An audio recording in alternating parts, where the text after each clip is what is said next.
اللہ کی نظر میں اللہ سب سے پہلے ہے تو پھر نماز بھی سب سے پہلے ہوگی کہ نہیں ہوگی؟ اب اس کا مطلب یہ نہیں کہ جھوٹ بولنا شروع کر دیں، لوگوں کو ٹوپیاں کرنا شروع کر دیں، لوگوں کے بیوقوف بنانے کے، بھئی میں نماز تو چونکہ پڑھتا ہوں تو اتنی بڑی نیکی تو کر ہی رہا ہوں۔ اللہ نے اس سے بڑا لفظ کیا ہوگا؟ لعنت اللہ علی الکاذبین، جھوٹوں پر اللہ کی لعنت۔ اور اللہ کہتے ہیں نماز جو صحیح طریقے سے پڑھتا ہے تو نماز اس سے جھوٹ چھڑوا دیتی ہے، بے حیائی چھڑوا دیتی ہے۔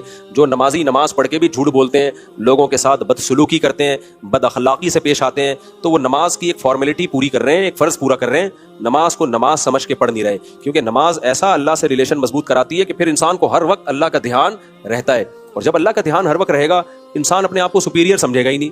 جب سمجھے گا ہی نہیں تو کیوں تکبر سے پیش آئے گا لوگوں کے ساتھ؟ وہ کیوں لوگوں کو نیچا دکھانے کی کوشش کرے گا؟ جو آدمی زمین پہ سر رکھ کے سبحان ربی الاعلیٰ کی صدائیں لگا سکتا ہے، زمین پر سر رکھ کے کہے گا سب سے اعلیٰ میرا رب ہے، تو وہ لوگوں کے سامنے اپنے آپ کو اعلیٰ کیوں سمجھے گا بھائی وہ؟ اس لیے ہم نے علماء سے ایک بات سنی ہے کہ تکبر ہمیشہ احمق اور بے وقوف لوگوں میں ہوتا ہے۔ پہلے مجھے یہ بات سمجھ میں نہیں آتی تھی، اب سمجھ میں آتی ہے کہ تکبر کس میں ہوتا ہے؟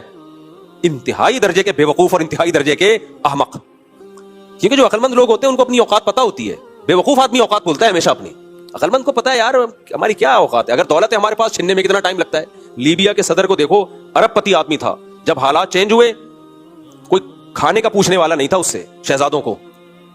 تو ایسے حالات چینج ہوتے ہیں انسان کے۔ میں نے اپنی زندگی میں بڑے بڑے دولت مند دیکھے، دولت گئی روڈ پہ آ گئے بیچارے، وہ ڈپریشن میں چلے گئے۔ تو عقل مند آدمی کو پتا ہے بھائی چھننے میں ٹائم نہیں لگتا، یہ صحت ہے، بیمار ہونے میں ٹائم، ایسی ایسی بیماریاں اٹیک کر جاتی ہیں، آدمی سوچتا رہ جاتا ہے۔ تو جب ہر وقت خطرات اتنے منڈلا رہے ہیں تو پھر اترانا، دولت پہ فخر کرنا، صحت پہ فخر کرنا، شادیوں پہ فخر کرنا، یہ سب بچکانا باتیں۔ یہ تو میں آپ کو ویسے ہی موٹیویٹ کرنے کے لیے 19 کی باتیں کر رہا ہوتا ہوں۔